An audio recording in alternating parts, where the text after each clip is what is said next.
Empire.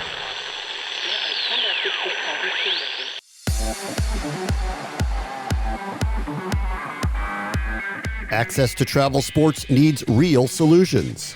Sports Engine pulls all of that together, and from website right through to payments, and making it easier for the families, which I think is really important, and easier for the clubs and the relationship between the club and the family. That's Sandy Ogg, CEO and founder of Diamond Allegiance, who through partnerships with a major large platform is finding ways to help open doors for more players of all income levels. This is the Future Sport Podcast. I'm Bram Weinstein.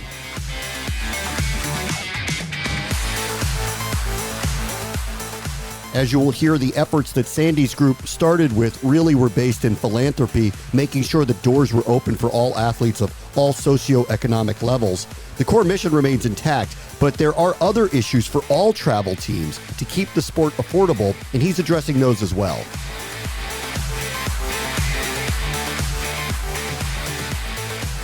Our guest this week is Sandy Ogg. He is the founder and the CEO of Diamond Allegiance, which is dedicated to helping elite travel baseball organizations run better businesses. And recently, they just announced a partnership with NBC Sports Next, which is the sports tech arm of NBC. Hi, Sandy. How are you? Yeah, great, Bram. And thanks so much for having me on. Okay, tell us a little bit about Diamond Allegiance. What do you do? Yeah, so Diamond Allegiance is, we wanted to pull together the owners of the top travel, and we're starting with baseball, with the top travel baseball clubs in the country. And so, there are some very large clubs, like for example the Canes that operate out of Northern Virginia, that have about 12,000 families in their system. And there are other, clubs. We started with a nucleus of 6, which were identified as the sort of top clubs in the country. And if you look at them regionally, we have clubs that are from the Mid-Atlantic, the Northeast, Southeast. We have quite a few clubs in the that are from the West Coast, and then across, from Texas and so forth at this point. Altogether now we've got 26 clubs that are a part of our ecosystem, and about we will finish 2023 with about 15,000 families involved in the Diamond Allegiance. Okay, so what do you do with them? How do you help their clubs? What was really important when we looked at the travel ball ecosystem, my worry, Bram, is I came at this from the angle. It started for me as philanthropy. And that is, I was watching as my kids were growing up that baseball through this travel ball was becoming sort of an elitist element. It costs a family about $20,000 a year to participate in travel baseball. And that leaves a lot of families behind. Yeah. And so what I wanted to do with my wife and I started the Diamond Sports Foundation. And what we wanted to do was help kids that, were being left behind, who were great players, but just couldn't afford to be affordability, accessibility is a big element behind the Diamond Allegiance. So if you look at these top clubs, and if you take college baseball rosters, 97% of college baseball rosters are kids that come from travel clubs. Yeah. And as I started to get into the travel clubs, I realized that, and people were thinking that, hey, these club owners are grabbing, it's a money grab for them, but it's just the opposite. The money, that $20,000 is going to hotels and the cost to get to the tournaments and play tournament fees and that kind of thing. And the club owners who are actually doing the hard work are not sharing enough in the whole thing. So it went from philanthropy to help the kids to how do we help these clubs and club owners to be better businesses. So that's the way we got into it. Okay, so let's take the second part first, and I'll go back to the philanthropy part, which was to open up the doors for more opportunity for young kids. But let's start with the business. How are you helping them? Are you a logistics company? How are you figuring out how to make this a more affordable experience for them? Yeah. So what we did was we initially went and found the 6 top club owners in the country, and we pulled them together and said, let's form the allegiance together, because you guys really know the sport, you really know the ecosystem, how it works, and so on. So they joined in. They became partners with us in the creation of the Diamond Allegiance, and what were the things that we could do to help their businesses be better. How could we, and we started, interestingly enough, with affordability, and said, can we, by working together in a scaled way, can we lower the cost of to the families? Yeah. And so we created something called Diamond Deals. And Diamond Deals is a web app that a family can go in, and if they're going to play in a tournament in Tampa, they type in Tampa, and deals come up. Here's a deal on a hotel. Here's a deal on a rental car. Here's a deal on an escape room. Here's a deal on a meal. Or, hey, you forgot your equipment. Here's a deal that you can buy cleats, or you can buy a belt or whatever cheaper. And they can use it at home. So savings was, one of the first things that we went after. Second thing, was really a lot of what was being done was showcasing players through tournaments. But what we felt was really important was player development. And all of these clubs say, listen, the next thing we have to figure out is we have to demonstrate to these parents who are investing a lot that when these kids are in our club, that they get better, measurably better. So measurable athletic progress was kind of the second thing we went after. And then, I'm excited to say that, we started to look at the way they run the clubs and how they spend their time. And they were spending a lot of time on administrative stuff. So we looked around at all the people who have, these systems for managing payments and scheduling. I mean, you can imagine if you've got 12,000 families, how many notices you have to send out about we got rained out, or you have to be on field 4, or be at practice at 2. That whole administrative burden on these are relatively small businesses was huge. So we looked at all of the people that are out there doing it. And I'm, excited to say that we formed a partnership with NBC Sports Next, which has a technology our set of technologies called Sports Engine, which is the engine of the way that they run their clubs. And all of our clubs now are adopting Sports Engine as the way that they run their clubs. And it gives them the opportunity to concentrate on developing players, showcasing players, and less on actually running their businesses. So those are the big things we really went after, Bram. Okay, so on the engine, is it logistics, communication, all the burdensome stuff that I have a 10-year-old who's in soccer leagues? I get it. He's in a competitive league. There's a lot of moving parts going on. There's not a lot of people running it. Is that kind of lifted that burden for these teams and coaches and leagues to communicate with parents?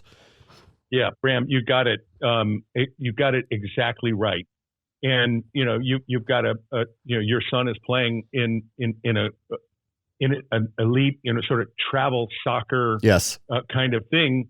And you think about the web and mobile communication that has to go on, and you think about team communication, all the stuff to get from when are we going to do what, and then registration and payments, and because a big part of it, you can imagine if you have to go and collect, family by family, each of those payments and different kinds of payments and so on.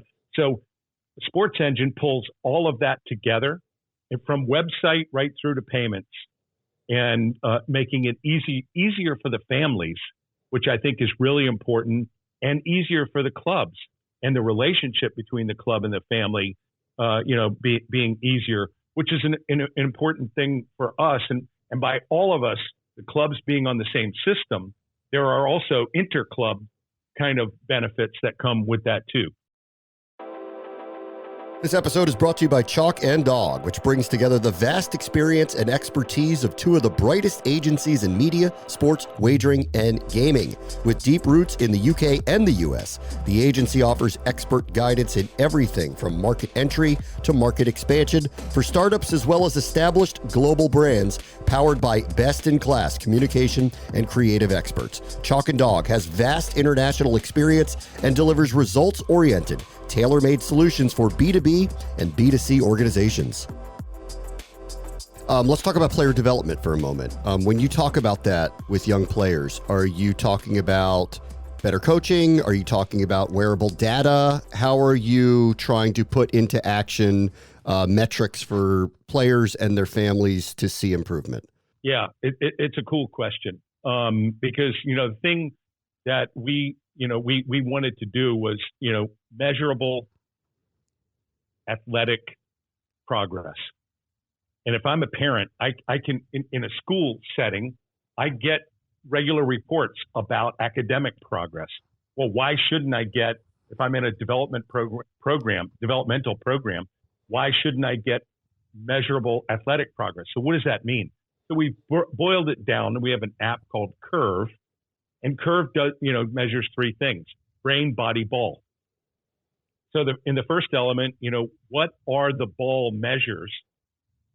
What does the ball need to do? If it's a soccer ball, or in this case, if it's a baseball, what does the ball need to do in order for me to be able to compete? How hard do I need to throw it? How much does it need to spin? What does it need to do? And there are all kinds of ways, and we're partnering with different people to bring in ball data. And then we can show the player, hey, listen, if you want to play on this level, the ball needs to do this. How fast does it need to come? How fast does it need to come off the bat? How fast does it need to come out of your hand? Where does it need to go, and so on. So the ball, but the ball doesn't do anything if the body can't do it. Yeah. So then everything we do has to be measurable, and measurable on an iPhone.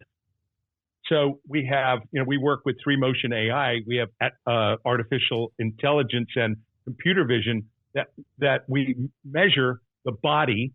So by how powerful is the person, how mobile are they, and so and when we can then say, all right, we've got a good sense of what your body needs to be able to do this in order to generate more power.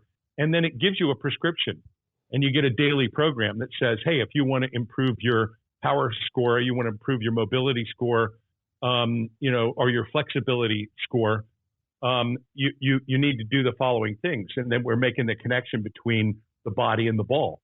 And then finally, the body doesn't do anything that the brain doesn't tell it to do. Thoughts are things. And so we've got measures, and we're working with a group called Athletes IQ, where we can actually measure like reaction time and spatial awareness and different things that help the player to be able to, because a thought generates energy, and energy creates focus. It triggers to your body that you need to do something. And we see players that, they're in the bullpen, everything's going great. They walk out onto the mound, cortisol level rises, stress hormone goes crazy. And how do we teach them very practical techniques to be able to manage themselves in these critical moments? How they show up. So and what is the connection between the brain and the body and the ball? And so we give them body score, a brain score, a body score, and a ball score, which comes together in something called the Curve score. And the Curve score is scaled based upon the level of competition that you are in. So, hey, listen, you need these kind of scores to be able to participate at the Division I level or the Division II level or at the high school level. And, if the ball doesn't do this and, you're not this sort of strong and this sort of athletic, you're probably not going to compete at that level. But it's not, the score isn't the end of the story. You can actually get better, and we can help you get better with an everyday and it's an everyday type of program. Here's what you ought to work on today. And whether you have gym equipment or whether you don't have equipment, it asks you what equipment do you have, and where are you today, so we can help you out. Okay, let's go back to accessibility. This is a very different space than when I was growing up. I'm 50, and I played mainly recreationally and then for my high school, but getting into a league or being even in a semi-competitive league doesn't feel like, and I think my parents could probably verify this, what it is today. You mentioned the expense. I think there's a lot of politics going on in youth sports, and there's a tremendous amount of competitiveness for a variety of reasons. How do you kind of view accessibility just broadly before we get into what you're trying to do to help that? Yeah, Bram, this is such a fundamentally important question that you're on here. And it troubled me, so, my kids are growing up in Westchester County, are, privileged. They're growing up in privilege. And in our town, it was incredibly political in who was going to play and who was going to, when they were going to play and all that kind of thing. And I didn't understand it because I didn't grow up with resources and all that kind of thing. And of course I was playing rec ball and that sort of stuff. But it was much more merit based in that situation.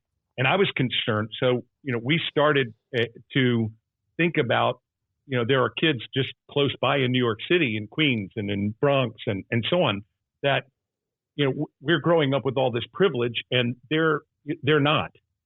And, and these travel programs, incredibly expensive.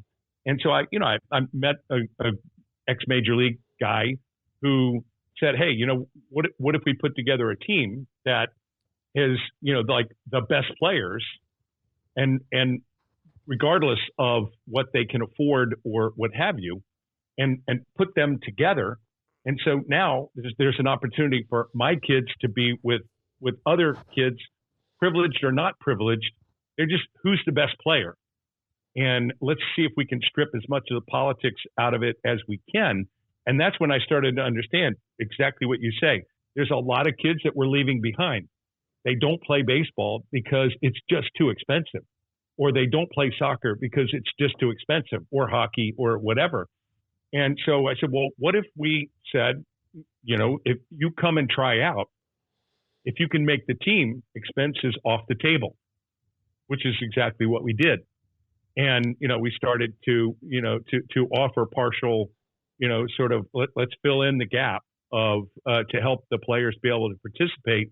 And I can tell you that for my kids, some of the best friends that they have, like for their whole life, are, kids that they met by not being in the middle of a privileged, sort of thing, but being in a situation where merit really matters. How good am I? And am I getting better? And if I don't get better, that guy's going to take my position, and so on. Where's the money coming from? Are you raising it almost like a scholarship? Is that how you're kind of viewing this now? Yeah, well, it started off, Bram, for me as philanthropy. Right. So I've been blessed in my life. And so, the first 4 or 5 teams that we had, I covered it all through, and through my own donations. But then, we created the foundation, the Diamond Sports Foundation, because I said, listen, we can't just help kids in the greater New York area. This should be something we can do nationally. And so we have been expanding the foundation, and we've been getting donors. And then the other thing is, I said, listen, if this is going to be sustainable, because to me, Bram, it's all about the kids. I'm not doing the allegiance because it's something that I want to, I'm not trying to get rich on that. I'm doing this because it gives me the opportunity to help more kids. So as we generate profits from Curve and from Diamond Allegiance by all of us working together, we're just going to help more kids. And so now we're helping kids on each one of these clubs around the country with a scholarship program. So the business feeds the foundation, and then we have donors that feed the foundation so that we can just help more kids. Sandy Ogg is the CEO and the founder of the Diamond Allegiance. Thank you so much for joining us, Sandy. My pleasure, Bram. On the next Future Sport podcast, innovation continues to thrive at one of the largest soccer brands in the world. How you can bring that to the grassroots level, to the academy, to the young kids that are playing football, in order so they get used to use data to help them improve their skills, improve their training sessions, right? So, and Ryan, we understood that there was a gap in between the pro solution and the ability to bring that solution to the amateur level. That's Albert Mundet, head of the Barca Innovation Hub, where the soccer giant is at the forefront of new technologies. That will do it for this episode. As always, the future is now. This is the Future Sport Podcast. I'm Bram Weinstein.